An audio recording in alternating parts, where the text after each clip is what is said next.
Welcome to the Penthouse Pod, your new talk show bringing you the ins and outs of owning your first home, your second home.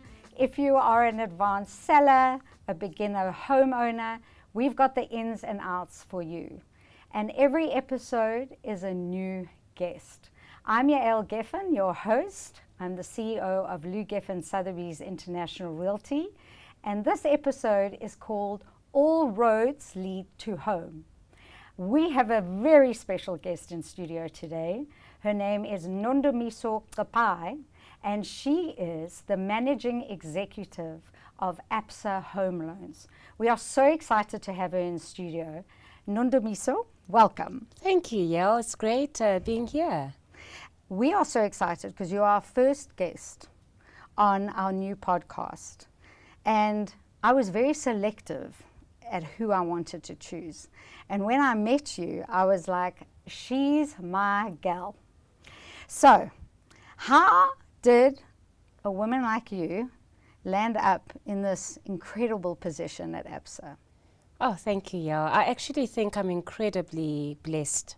You know, when I reflect on my career, in fact, let me go back a couple of years, but I won't tell you what year, otherwise you'll guess my age. But just going back a couple of years, you know, I remember sitting in a technology environment, beautiful technology environment. It was fast-paced. You know, we did so much to ensure there was impact in the environment in which I was working in at the time. And I guess it, you know, as it happens in life, you pause one day and you reflect on where you want to be, right? I reflected. And I was looking for change. I think I'd gotten to a point where I was comfortable. Being too comfortable is very uncomfortable. At least that's what I thought at the time. And as it happens, you know, when you think about opportunity, then you see opportunity. And the opportunity came, and I joined the lovely organization ABSA many years ago. And my career started off in digital. Because I was in a technology environment. I joined in the digital space.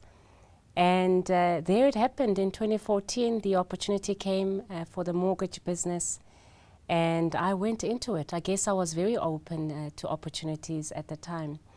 And it's quite interesting that when I reflect on my career, you know, it shifted from a career that was very much related to technology. And I thought, where is the demand, etc. But actually it shifted to purpose. It's shifted to purpose. Being in this business, in this industry, which we love so much, it's really deep. It connects you to what housing is all about, especially on the African continent and especially in the SA market that we operate in. So that's been my journey. It's been an incredibly rewarding journey, but not without its challenges, of course. If we have to reflect on challenges as you navigate different environments, change, which did happen along the way. But again, I was very blessed because I had giants on whose shoulders I stood on, and I learned so much. And I continue to learn. I mean, I learn even today from great industry partners such as yourself and many partners that we engage with in the industry. And within the bank itself, it's an incredible bank with so many colleagues. It's a big franchise, it's a big business, and the complexity is obviously very challenging, but it's the complexity that keeps me on my toes and constantly looking to learn.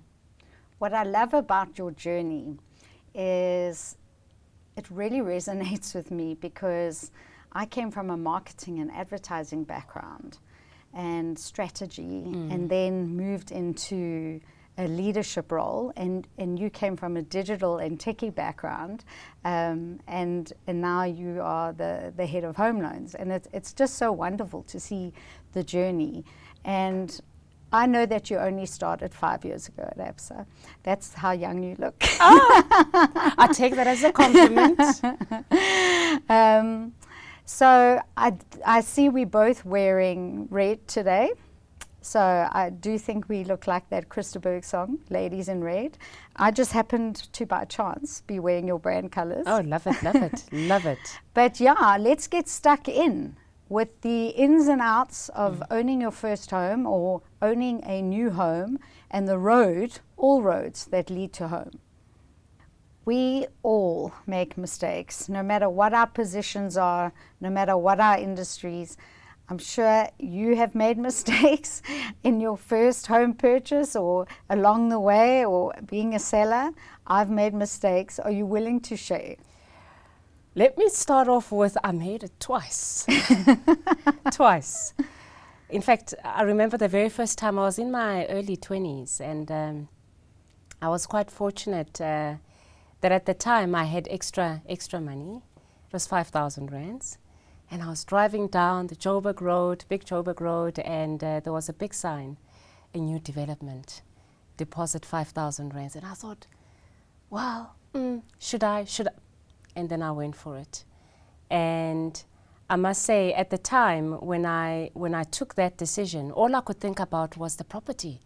I'm going to make money. There's going to be tenants. It's 8 minutes from Sandton.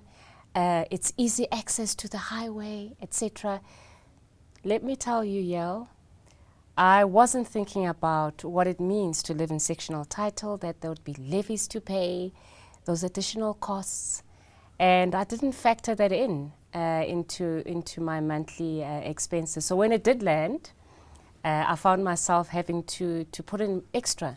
Of course, I had to cover rates and taxes, etc. So that was the first time. And reflecting on it, I should have asked more questions. What are those costs beyond the cost of servicing a bond? What should I look out for? Can I see the statements? What is the development likely to see with regards to rates and taxes, levies, etc.? I should have asked those questions at the time. But then there's the second time I did it. Yes. I dealt with the estate agent at the time for the second property. And we're not mentioning names. No, I'm not mentioning names. Unless it was us and we did a fabulous job. I am not mentioning names. The second time, purchasing a beautiful property, which I absolutely love. And I remember when I asked the question, what am I going to pay with levies, And the estate agent said, no, roundabout this amount, etc.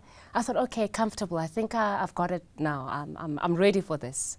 I got in, and as you know, you live in your property and decisions get taken. And in fact, I think the costs increased to at least a third of what I was paying for my mortgage repayments. Now that's high, third.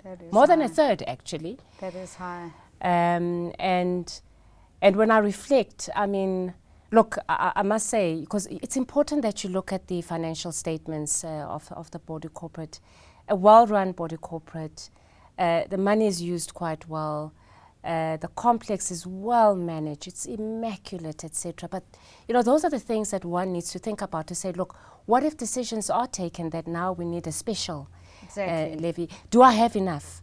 Can I survive? So that was my second mistake. I guess, homes and hearts are very linked. You think about completely. The kitchen, you think about cooking there, etc. And then you forget about everything else. Oh, yes. That is so important. And you almost know immediately when you found that place. Yeah. I've made mistakes too.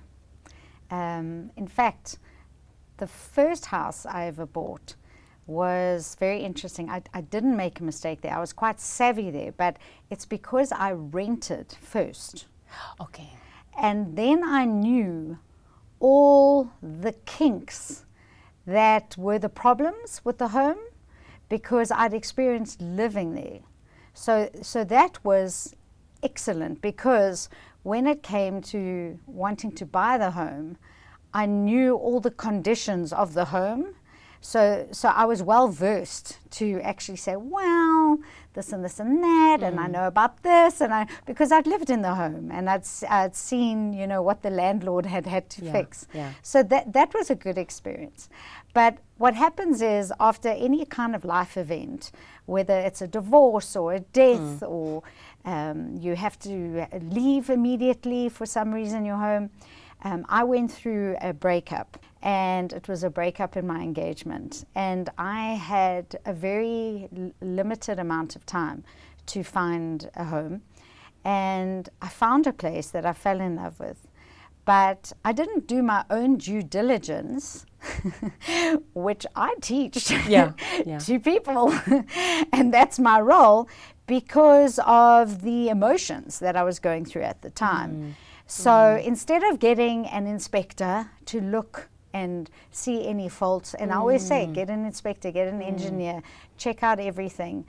Just after I purchased it, I started saying, And some of the things were disclosed, some of them weren't. And, you know, without going all legal, I wanted to just have a home. And even like a year later, I saw the boundary wall was falling apart. And I was just like, how did I not see this stuff, you know? But I think you hit the nail on the head, honestly. Your home and your heart is so linked. And when you land up finding that home, or you're in a situation where you need to find a home quickly, it's a hard purchase, and it can be a quick purchase. And then something takes over psychologically where you don't think rationally sometimes. And that's what I want to share with our audience, is those tips and tricks to look for in being more savvy than yourself and myself at those particular times. Absolutely. You know, I love your story, Yael, because I think it is so true. It is so true. I mean, you and I are in this industry together, and we know the industry. But it is, when it's personal, because we've made those mistakes, and you talk about, then you notice the issues, and you could have called a property inspector to give you a report, etc. It is so true. In fact, it reminds me, the third time round, I was ready. The third time round. You see. I went for that. I went for a property inspector for a new development, which is interesting. I thought, new development. Most everything is going to be perfect. Yes. I don't need to worry. And she said to me, we'll see. And there the report came. It was thick. But then I knew what I was getting myself into. Then I knew that when it was time to put forward that snag list, because you do have time to put it forward, it was very clear, and it was very specific, and it addressed all the issues that needed to be addressed before moving in. So it does help. It does help. We make mistakes, but we learn from them. And that's the purpose of the show, actually, to prevent our audience from making those mistakes, these rookie mistakes, and mistakes that we all make along the way, and just to create more savvy buyers and savvy sellers. Absolutely.